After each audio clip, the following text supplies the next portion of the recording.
দিয়েছে ফ্যাসিস্ট সরকার? শেখ হাসিনা কি না দিয়েছে? ভোটের জন্য তাদেরকে বেতন বৃদ্ধি করেছে ৭৮,০০০ টাকা, আর আমার ৬ জনের খাবার দিয়েছে মাত্র ৮,২৫০ টাকা। কত লজ্জার কথা! যাতে ভোট না লাগে, এবার ভোট লাগবে। বাংলাদেশ দাবি আদায় ঐক্য পরিষদের আজকের এই মহাসমাবেশের সম্মানিত সভাপতি, মঞ্চে বিশিষ্ট সংগঠনের নেতৃবৃন্দ, আমি বাংলাদেশ সরকারি কর্মচারী সমন্বয় পরিষদের সভাপতি। দীর্ঘদিন আমি আন্দোলন করেছি, সংগ্রাম করেছি।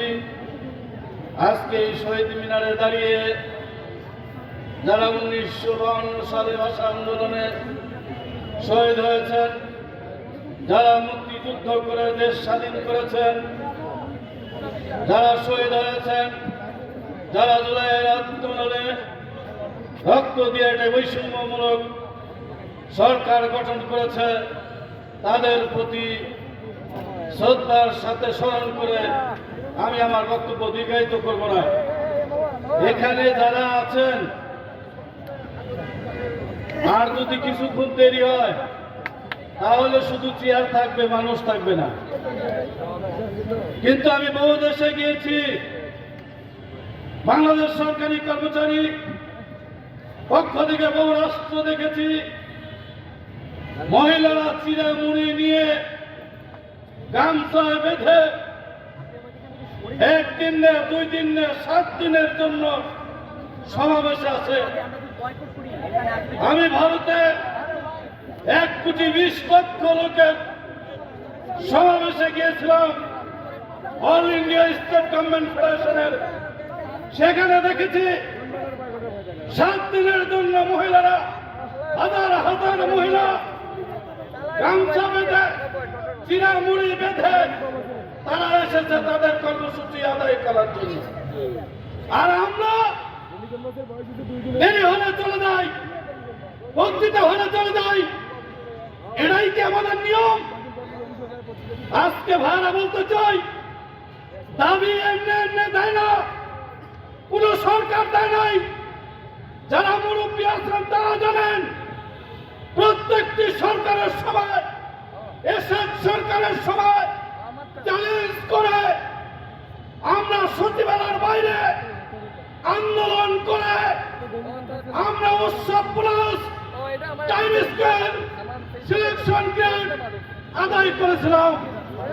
মাননীয় প্রধানমন্ত্রী, ৩ বারের প্রধানমন্ত্রী বেগম খালেদা জিয়ার সময় আপনাদের জন্য পোশাক আদায় করেছিলাম, আপনাদের জন্য বেতন বৃদ্ধি করছিলাম, বেসিকের সাথে মহর্ঘ ভাতা নয়। মনে আছে?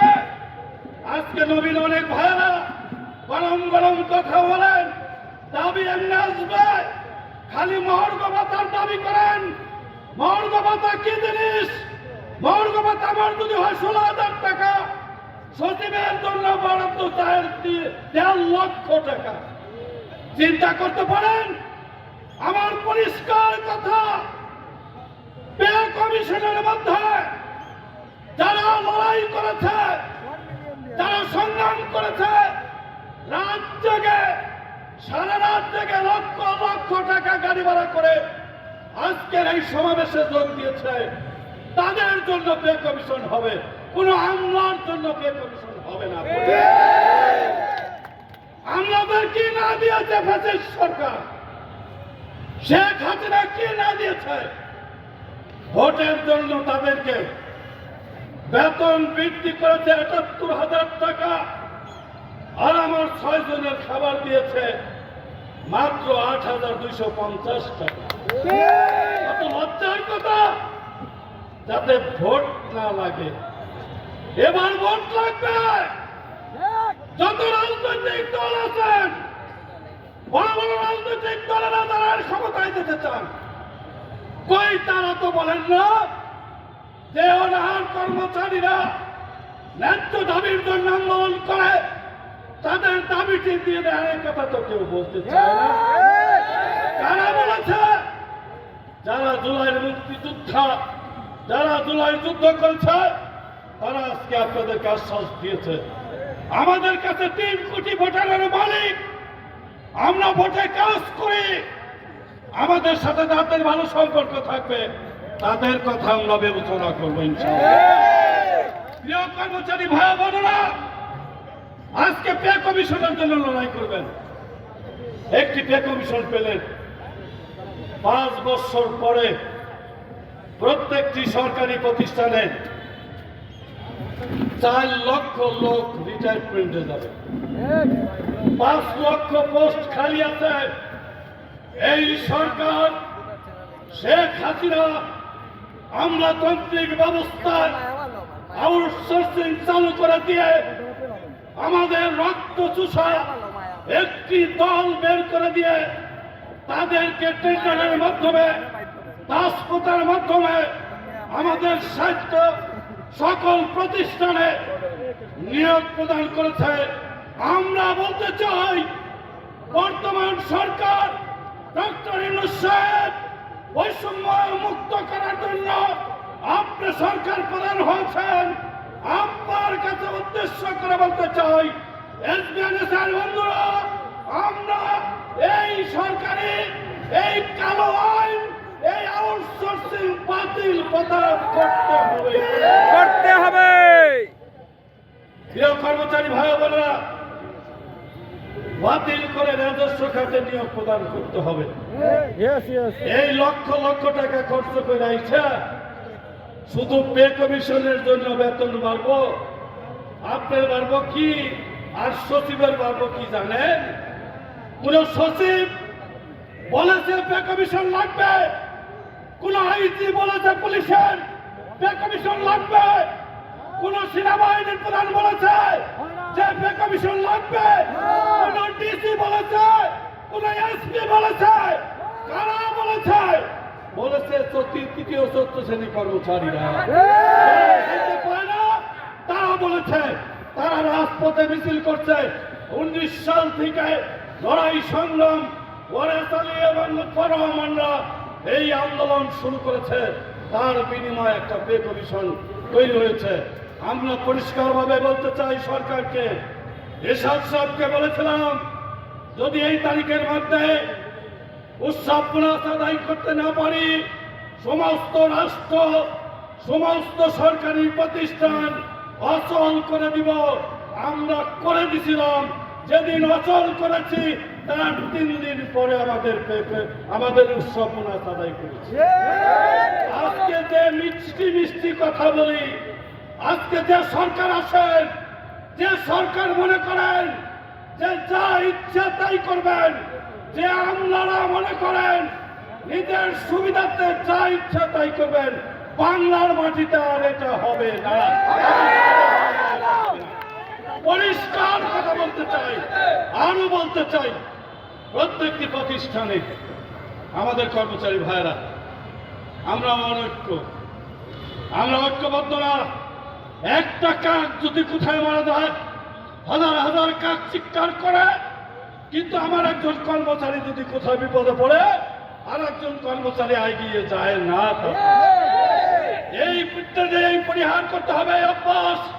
আসুন আমরা যারা আছি, ভেদাভেদ ভুলে, সমস্ত কিছু ভুলে আমরা ঐক্যবদ্ধ হয়ে আমরা আমাদের ন্যায্য অধিকার, আমাদের প্রাপ্য বেঁচে থাকার অধিকার, আমার ছেলে মেয়ের শিক্ষার ব্যবস্থা পার্লামেন্টে পরিষ্কার বিধানে বলা আছে, অন্ন বস্ত্র শিক্ষা বাসস্থান চিকিৎসার ব্যবস্থা করবে সরকার। কোথায় আমার চিকিৎসা, কোথায় আমার শিক্ষা, কোথায় আমার খাওয়ার ব্যবস্থা, কোথায় আমার থাকার ব্যবস্থা? আজকে এই জিনিসগুলি উপলব্ধি করতে হবে ডক্টর ইউনূস সাহেব। আপনি সারা বিশ্বের নন্দিত নেতা, আপনি আমাদের এই বৈষম্য পরিহার করে একটি বৈষম্য মুক্ত পে কমিশনের সাথে সাথে এই দাবিগুলো বাস্তবায়ন করবেন বলে আমরা বিশ্বাস করি। সারা জীবন আপনাকে মানুষ মনে রাখবে, শুধু বাংলার মানুষ না, সারা পৃথিবীর মানুষ মনে রাখবে যে সরকারি কর্মচারীরা একটি উন্নয়নের ব্যবস্থায় ওরা ফিরে গেছে। আমি আমার বক্তব্য দীর্ঘায়িত করব না। আপনারা যারা এসেছেন এই সংগঠনে, আমরা যারা এই লুৎফর রহমান আমরা যারা এই আজকে আপনাদেরকে আহ্বান করেছি, আপনারা পে কমিশনের জন্য এসেছেন না? সবাই পে কমিশন আপনাদের দাবির জন্য এসেছেন না? নিজের পকেটের টাকা খরচ করে আসেন নাই? এর মধ্যে যদি কেউ একজন ব্যক্তি বলে যে আমি এই দলে নাই ওই দলে, তাহলে তাকে আপনারা কি বলবেন? বলেন তো, কি বলবেন? তাইলে আমাদের মধ্যে তাই শুরু হয়ে গেছে। এটা আশা করি না। আমি আশা করি যে যেখানটা পারেন সচিবালয় আন্দোলন হবে, বাইরে আন্দোলন হবে, সমন্বয় আন্দোলন হবে, একসাথে আমরা সমঝোতা করে সরকারের সাথে আলোচনা করে আমাদের দাবিগুলো বাস্তবায়ন করার চেষ্টা করব। যেখানে আমাদের ভাই আছে, সচিবালয় নেতৃবৃন্দ আমাদেরকে আশ্বাস দিয়েছে, খালেক সাহেব আছে আমাদেরকে আশ্বাস দিয়েছে, আমাদের দাবিগুলো নিয়ে তারা সবসময় আমাদেরকে সাহায্য সহযোগিতা করবে। এই জন্য তাকে ধন্যবাদ জানিয়ে, কষ্ট করে আপনারা এসেছেন। আজকে আমার সমন্বয় পরিষদের বিভিন্ন সংগঠনের অনেক নেতৃবৃন্দ বক্তব্য দিতে পারেন নাই, আপনাদের দুঃখের কষ্টের কথাগুলো শুনতে পারি নাই, বিদায় আপনাদের কাছে ক্ষমা চেয়ে আমি আমার বক্তব্য এখানেই শেষ করছি। বাংলাদেশ জিন্দাবাদ। সবাই ভালো থাকুন, সুস্থ থাকুন, আবার দেখা হবে। দোয়া করবেন, যতদিন বেঁচে থাকবো আপনাদের আন্দোলনের পাশে থাকবো, ন্যায্য অধিকারের পাশে থাকবো। ধন্যবাদ সবাইকে।